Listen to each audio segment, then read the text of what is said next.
నేను తృష్ణ కోసం స్పృహ తప్పలేదు, నా ధర్మం పోతుందేమోనని స్పృహ తప్పాను. అభిమతాశ్రమంబులందు గృహస్థాశ్రమంబ కాద యుక్తమంబు వినగా. అన్ని ఆశ్రమాల్లోకి గృహస్థాశ్రమం కదా గొప్పది. మరి ఆ గృహస్థాశ్రమ ధర్మాన్ని నేను నిలబెట్టద్దు, అందుకని నేను ఏడుస్తున్నాను అంటే అని ధౌమ్యుడి దగ్గరికి వెళ్ళి, అందుకు పురోహితుడు పక్కన ఉండాలి. తను నమ్ముకున్నటువంటి వేదం, తను చదువుకున్న వేదంతో ఇటువంటి క్లిష్ట పరిస్థితి వచ్చినప్పుడు దేవతల యొక్క సహాయాన్ని పొంది యజమాని ఎలా గట్టెక్కచ్చో హితాన్ని ఉపదేశం చేస్తాడు. ధౌమ్యుణ్ణి పిలిచి అడిగాడు, ధౌమ్య, ఇన్ని వేల మందికి నేను ప్రతిరోజు భోజనం పెట్టాలి, ఎలా ఈ క్లేశం నుంచి నేను ఎలా గట్టెక్కను, ఎలా వీళ్ళకి అన్నం పెట్టి నా ధర్మాన్ని నేను నిలబెట్టుకోను, నాకు ఉపాయం చెప్పన్నాడు. అంటే దాని అర్థం ఏమిటి? ధౌమ్యుణ్ణి ఎక్కడి నుంచన్నా అప్పట్రమ్మన, ఏ దేవతని ఆరాధన చెయ్యడం వల్ల తన యొక్క ధర్మము నిలబడుతుందో, తనకి డబ్బు కావాలని ధర్మరాజు గారు అడగలేదు. తన ధర్మం నిలబడడానికి, 10 మందికి అన్నం పెట్టడానికి తనకి కావలసినటువంటి ఉపకరణము ఎలా లభిస్తుంది? అది డబ్బే ఉండక్కర్లేదు. డబ్బే ఉంటే అడవిలో నీకు సరుకులు అమ్మేవాడు ఎవడు? అడవిలో పచ్చిమిరపకాయలు అమ్మేవాడు, అల్లం అమ్మేవాడు ఉంటాడా? ఉండడుగా. మరి వాళ్ళకి అన్నం పెట్టాలంటే ఇప్పుడు కావలసింది ఏమిటి? అన్నమే. వాడెవరు? ఏ దేవతని నేను ఉపాసన చేస్తే నేను 10 మందికి అన్నం పెట్టగలిగిన శక్తి నాకు కలుగుతుంది ఇప్పుడు, అది చెప్పు. అందుకు పురోహితుడు దానికి జవాబు చెప్పగలగాలి ధౌమ్యుడు. ధౌమ్యుడు అన్నాడు, భూతరాశి తొల్లి పుట్టి బుభుక్షాభితప్తమైన చూచి తద్ధయంబు అపనయింపగడగి అదితి సుతాగ్రని కమలబాంధవుండు కరుణతోడా. ఓ ధర్మరాజా, ఈ భూమండలం మీద ఉండేటటువంటి భూతరాశి అంతా కూడా ఆకలితో అల్లాడిపోయింది ఒకప్పుడు. వాళ్ళకి అన్నం లేదు. పరమ కరుణామూర్తి అయినటువంటి సూర్య భగవానుడు చూశాడు, అరే వీళ్ళకి అన్నం లేదురా, వీళ్ళకి అన్నం ఇవ్వాలి అనుకున్నాడు. సమస్త భూతకోటికి అన్నం ఇచ్చిన వాడెవరో తెలుసా? ఆనాడు ఆయన ఉత్తరాయణం మొదలుపెట్టాడు. ఉత్తర దిక్కుగా ప్రయాణం చేసి భూమి యొక్క సారాన్ని గ్రహించాడు. దక్షిణ దిక్కుగా వచ్చి ఆయన భూమి నందు సారమును ప్రవేశపెట్టాడు. దీన్ని క్షేత్రంగా మార్చాడు. ఇలా క్షేత్రస్థితిని భూమి పొందింది. ఇప్పుడు ఈ భూమి యందు సారము ప్రవేశించింది. అప్పుడు చంద్రుడు ఓషధీ శక్తిని ప్రవేశపెట్టాడు ఆ భూమిలోంచి పండినటువంటి పంటకు. ఓషధీ శక్తి వలన ఏమైంది? ఈ భూమి యందు ధాన్యం పండితే ఆ ధాన్యానికి ఒక లక్షణం వచ్చింది. దాన్ని ఉడికించి అన్నం తింటే ఆకలి తీరడం ఒక్కటే కాదు, అది ప్రాణశక్తిగా మారుతుంది. మనిషికి శక్తినిచ్చి శరీరాన్ని నిలబెడుతుంది.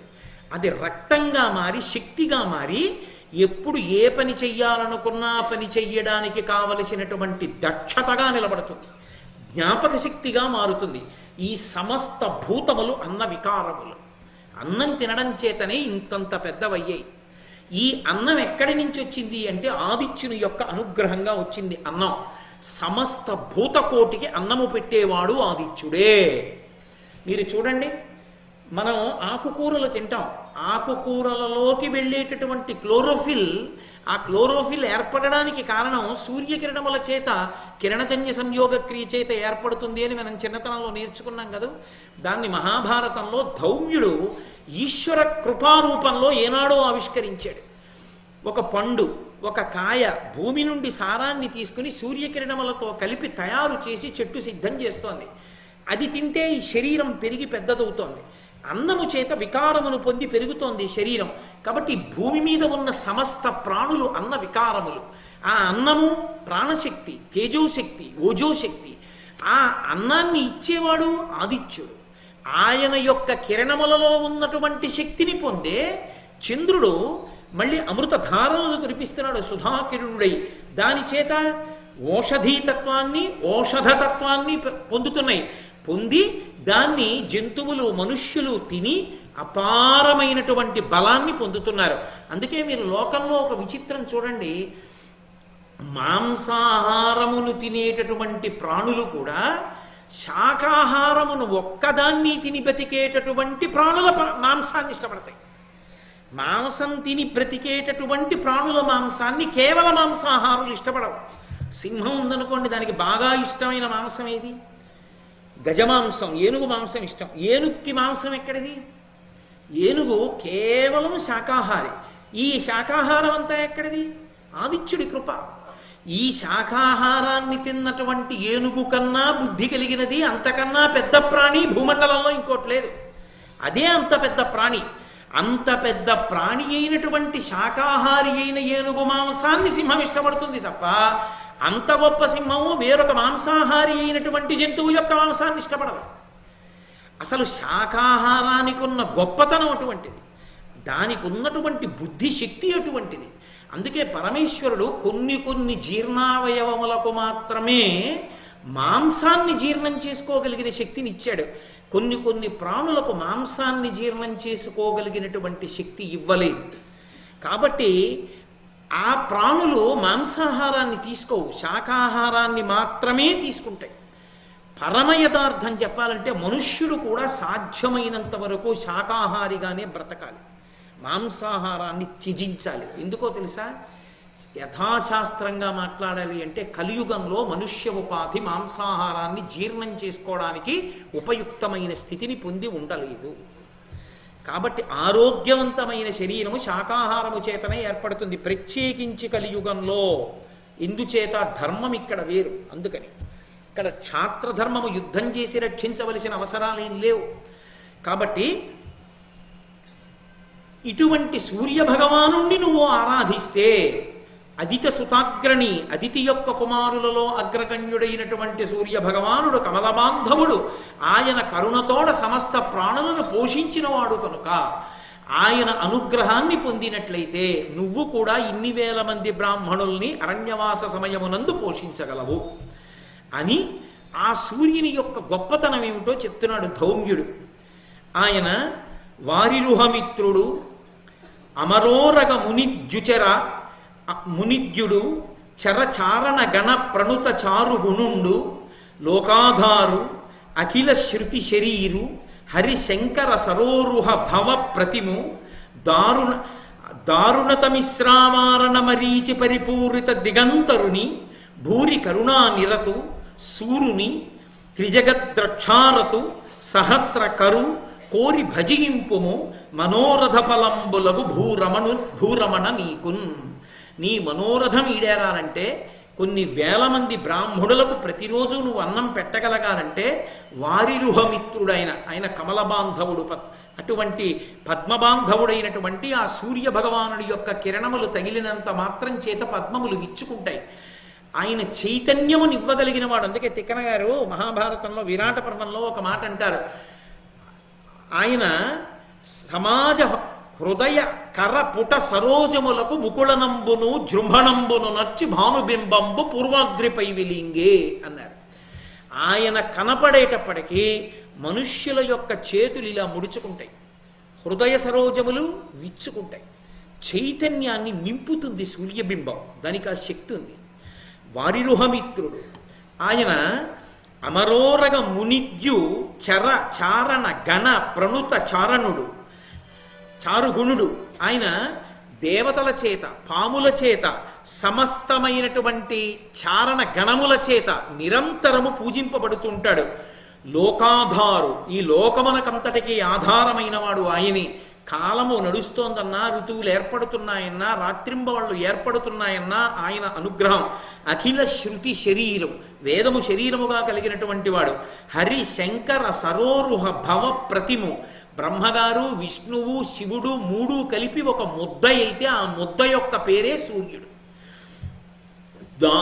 దారుణతమిశ్రామారణ మరీచి పరిపూరిత దిగంతరుడు, కటిక చీకట్లతో ఈ ప్రపంచమంతా నిండిపోయి ఎక్కడ ఏదుందో తెలియనటువంటి సందర్భంలో ఆయన ఇలా ఉదయించగానే చీకట్లనన్నిటినీ ఛేదించి సమస్త ప్రపంచము భాషించేటట్టుగా చేయగలిగినటువంటి వాడు.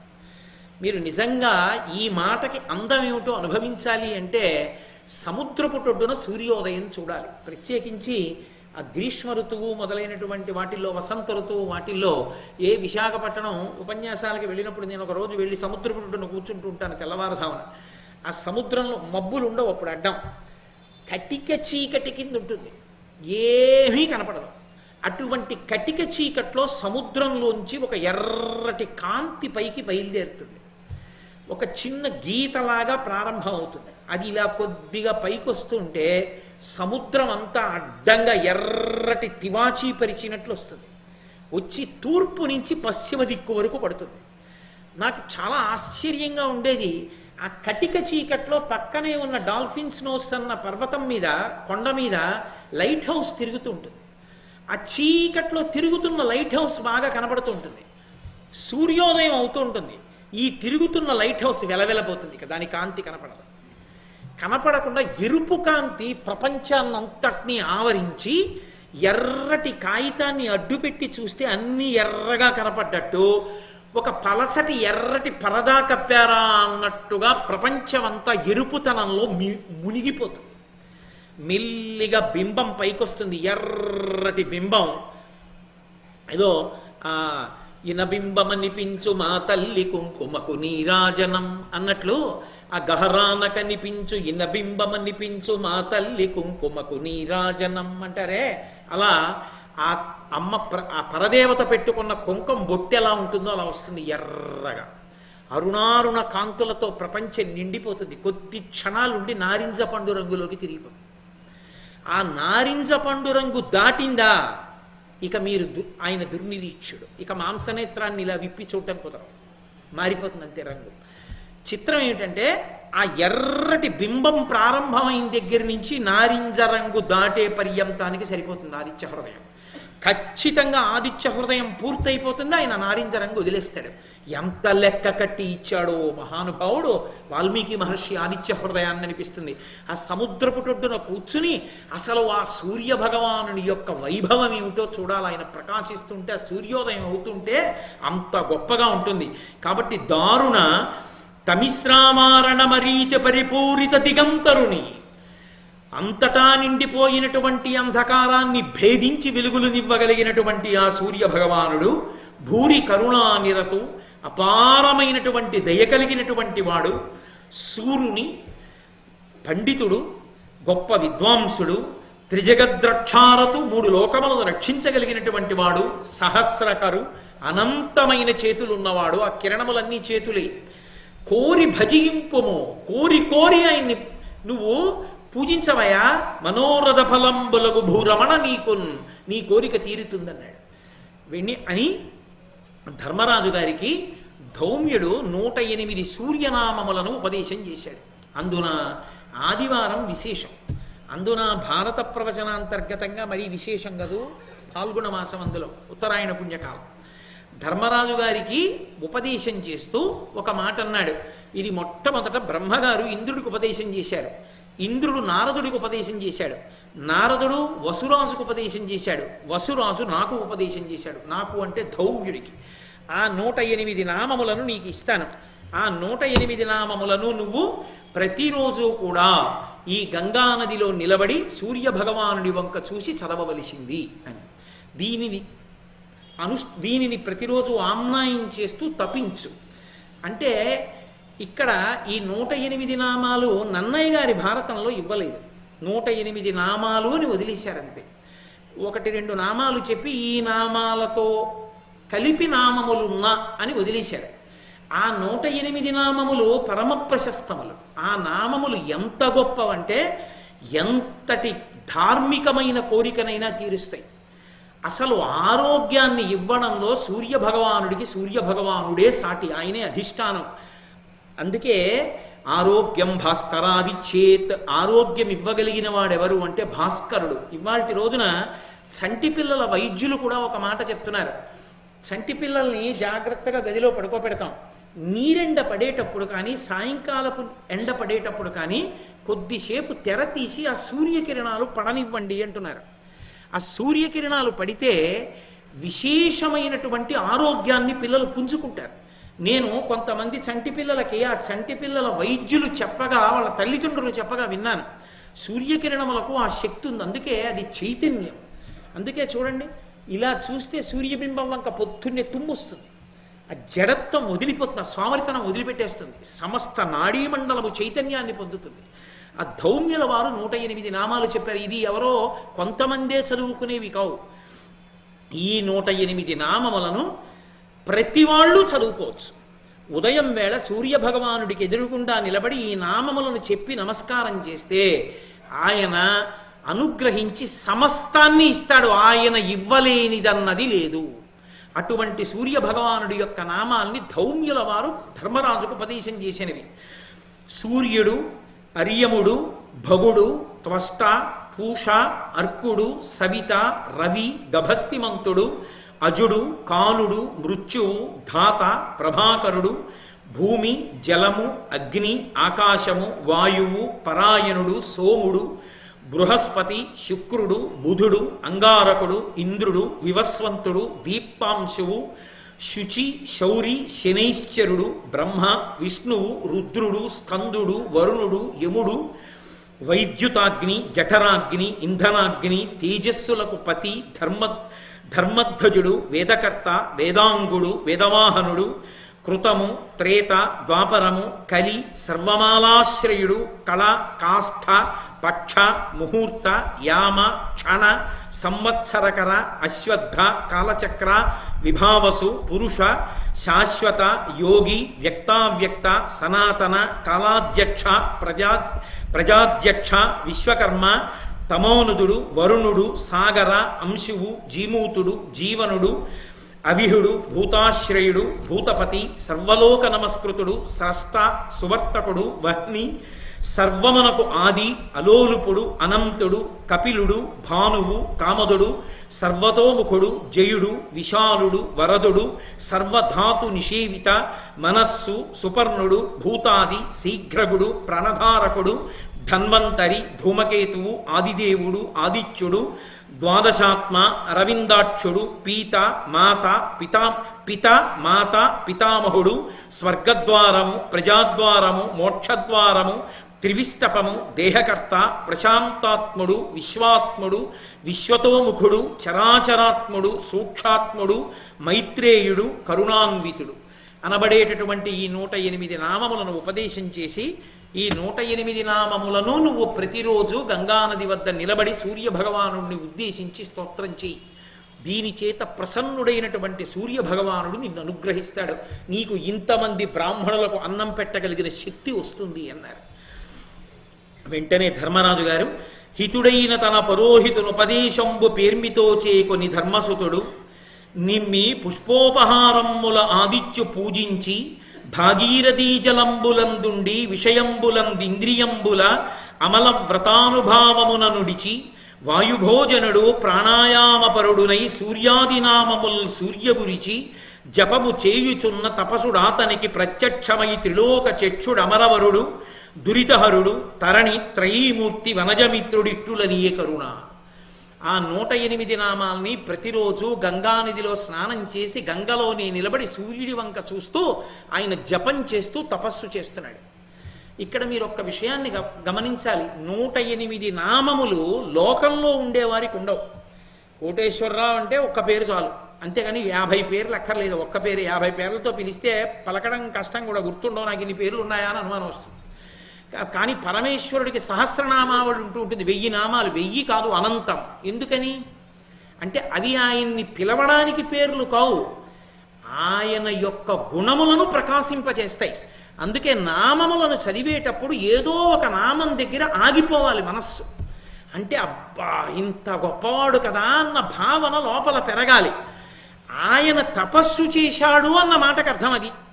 ఆయన గంగానదీ జలాలలో నిలబడి సూర్యభగవానుడి వంక చూసి 108 నామములు చదువుతున్నాడంటే ఒక్కొక్క నామం చదివేటప్పుడు ఆ నామం యొక్క అర్థాన్ని తెలుసుకుని ధౌమ్యుని వలన ఎరిగి సుస్పష్టంగా చక్కగా వాటిని ఉచ్చరిస్తూ లోపల పరవశమైపోతున్న హృదయంతో ఆ సూర్యనామములను అలా పలుకుతూ గంగానదిలో నిలబడి జితేంద్రియుడై ప్రాణాయామం చేసి వాయువుని ఆహారంగా తీసుకుంటూ ధర్మరాజు గారు సూర్యోపాసన చేశాడు. సంతోషించినటువంటి సూర్యభగవానుడు ప్రత్యక్షమై సూర్యమండలం నుంచి కదిలి వచ్చాడు. వచ్చి, ఓయ్ ధర్మరాజా, నీ యొక్క జపానికి తపస్సుకి మెచ్చుకున్నాను, నీ ఏకాగ్ర దృష్టికి భక్తికి సంతోషించాను. నీకు ఈ తామ్రపాత్రను ఇస్తున్నాను, రాగి పాత్ర. ఇది ద్రౌపదీదేవి వంట చేసినప్పుడు ఆమె వంటని ఇందులో పెడుతుంది, అక్షయమవుతుంది. ఆ వంట ఎప్పుడు తరిగిపోతుంది అంటే చిట్ట చివర ద్రౌపదీదేవి భోజనం పూర్తయిపోయిన తరువాత ఇక ఇందులో అంటే నేను సంస్కృత భారతాన్ని తెలుగు భారతాన్ని కలిపి చెప్తున్నాను. ఇక ద్రౌపదీదేవి భోజనం అయిపోయిందా, ఇక అందులో అక్షయం అవదు, కొత్తగా పుట్టదు. ద్రౌపదీదేవి భోజనం అయిపోయే పర్యంతము అందులోంచి ఎంతమంది వచ్చినా వస్తూనే ఉంటుంది ఆహారం. ద్రౌపదీదేవి వండింది అందులో పెడితే అది అలా అక్షయంగా పుడుతూనే ఉంటుంది. ఏదో అడవిలో దొరికిన 4 దుంపలు తీసుకొచ్చి కూర వండింది అనుకోండి, ఆ కూర అక్షయం అవుతుంటుంది. అందులో 4 పళ్ళు ఎట్టింది అనుకోండి, అక్షయం అవుతాయి పళ్ళు. కాస్త తేనె పోసింది అనుకోండి, అక్షయం అవుతుంది తేనె. అన్నం ఇంత వండి అందులో వేసింది అనుకోండి, అక్షయం అవుతుంది అన్నం. కాబట్టి అటువంటి శక్తిని ఆ అక్షయ పాత్ర పొంది ఉంది, నా అనుగ్రహం చేత దాన్ని నీకు ఇస్తున్నాను. ఏమి ద్రౌపదీదేవితో ఎందుకు ముడివేయాలి? ఆయన ధర్మరాజు కదూ, ఇంటి ఇల్లాలికి ఒక లక్షణం ఉంటుంది. తన భర్తలు తిన్న తర్వాత, ద్రౌపదీదేవి విషయంలో లౌకికంగా భర్త తిన్న తర్వాత, తన భర్తలు తిన్న తర్వాత ఇంటికి వచ్చినటువంటి అతిథులందరి భోజనం పూర్తయిపోయిన తర్వాత ఇక అతిథులు వచ్చేటటువంటి అవకాశం లేదు, వేళ దాటిపోయిందన్న తర్వాత అప్పుడు ఆమె భుజిస్తుంది. ఆమె భుజించింది అంటే ఇంకా ఆ రోజుకి భోజనాలు పెట్టవలసిన అవసరం పూర్తి అయిపోయింది. అప్పుడు అక్షయ పాత్ర ఇంకా కొత్తగా ఇవ్వదు. అందుకే దుర్వాసో మహర్షులు అప్పుడు పంపించాడు దుర్యోధనుడు వాళ్ళని ఇబ్బంది పెట్టాలని. కాబట్టి అంత శక్తి కలిగినటువంటి తామ్ర పాత్రని, అక్షయ పాత్రని నీకు బహూకరిస్తున్నాను. దీనితో నువ్వు ఈ 1000 మంది బ్రాహ్మణులకి అన్నం పెడుతూ నేను పెట్టలేకపోతున్నానన్న బాధ నుంచి వినిర్ముక్తుడవు కా అన్నాడు. సూర్య భగవానుడి అనుగ్రహంతో మహానుభావుడైనటువంటి ధర్మరాజు ఇన్ని వేల మంది బ్రాహ్మణులకి అన్నం పెడుతూ సంతోషంగా కాలం గడిపేస్తున్నాడు.